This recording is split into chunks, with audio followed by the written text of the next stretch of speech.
From the beginning of this case, Trump and his allies have tried to make it about Fani Willis instead of about the many charges against him for trying to overturn an election.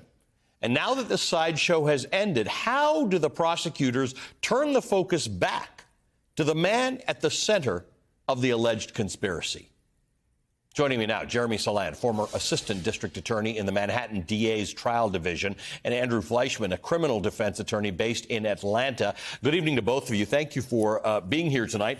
You know, I think the point, Andrew, is that we think of these procedural things, these motions, these decisions by judges as being a win for one side of the or the other. It looks interesting that Fani Willis gets to stay on this trial, on this case, but is she damaged by this?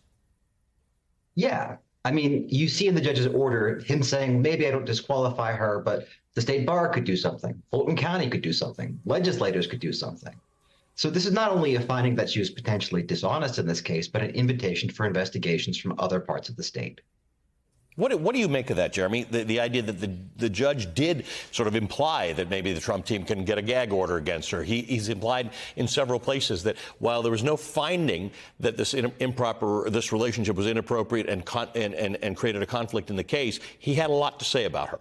Absolutely, and it's more than a hand slap. What she's doing, he's exonerating her from the allegations, and he's making it very clear it did not exist. Right. That being said, that appearance has that stench, that odor, which we heard, and that's enough. And saying to DA, you can't do this, you can't pursue this, you can't use those words, you cannot act in this way, and you have to remove Wade, otherwise that appearance is going to maintain. And the public, and a reasonable public, has to be able to say, we have faith in the criminal justice system. Right. And that cannot exist the way you are maintaining yourself. So it was strongly worded, and more than just a slap on the wrist, but an exoneration at the same time. Andrew, what do you make of it? What happens to this case? What are the things that the people watching tonight have to think about in terms of how this case moves forward and what happens next?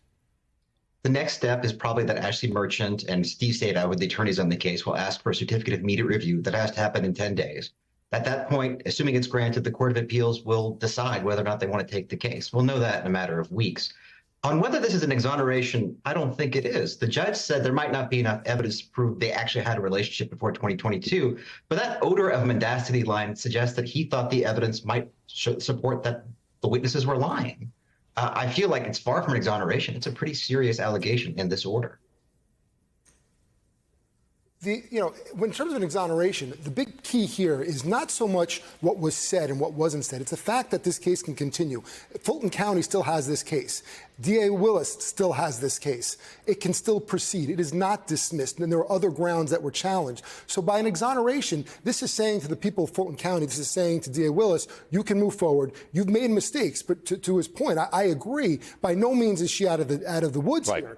But the big picture is there is a RICO case against the former president of the United States for tampering with the Georgia election. Right. Is that stopping? Absolutely not. That's moving forward.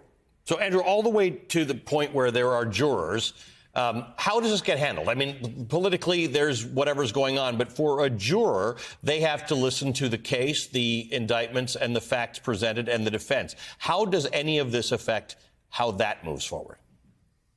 I honestly don't think it'll have much impact on jurors. I mean, we do voir dire. We try to make sure people don't have too strong an opinion. We throw out the crazies on both sides, and we hope the people in the middle are reasonable. And generally, they are. I think we'll be able to find a jury in this case who can try to disregard allegations from both sides and focus on the evidence. Jeremy, let's talk about this idea that Donald Trump goes against his, goes after his prosecutors. He goes after most judges, except in the Mar-a-Lago case. Does this kind of thing have an effect? This didn't actually come from Donald Trump. The allegations against Fani Willis came from one of the co-defendants, who was sort of who digs up dirt on people. He got charged, and he decided to dig up dirt on Fani Willis. What's the effect this has on prosecutors, on DAs, that threat environment? You have to have a wall that puts yourself aside from and away from that outside force. And it's sometimes very difficult, especially when it comes in the form of not just words, but it comes in the form of a white powder delivery we hear about. It comes in the form of actual threats. It's really despicable and deplorable. But at the same time, a prosecutor understands that it's not an easy job, and you don't take a case because it's an easy case. You take it because you believe that's what justice requires. So I think that they're still going to march forward and do what they need to do. They're going to continue whatever they need to investigate. And Donald Trump will always be there sort of rabble-rousing, to put it nicely. The worst thing that he is doing is not necessarily to the prosecutors. I think the worst thing he's doing is to all of us in the entire United States, to really diminish the judiciary, to diminish the criminal justice system, to cause people to have doubt all of the time. That's really terrible for all of us and for people who believe in a fair trial. So, yes, prosecutors are going to have that in their mind, but they're going to wall that off and they're going to move forward. This is what justice requires. Let's talk about the DA, Andrew. It's an elected position. The governor of Georgia has introduced a bill to deal with what he calls rogue local prosecutors. Fani Willis is up for election in November. We interviewed just a handful of people. They have different opinions on how this would affect their decision to vote. But what does that environment do to this case? The stuff that the governor's doing, the idea that Fani Willis is elected, not an appointed DA? Well, I mean, you've seen how those politics play out in the courtroom. You saw Fani Willis testify in that defiant and unprofessional way, as described by the judge, because she was appealing to voters.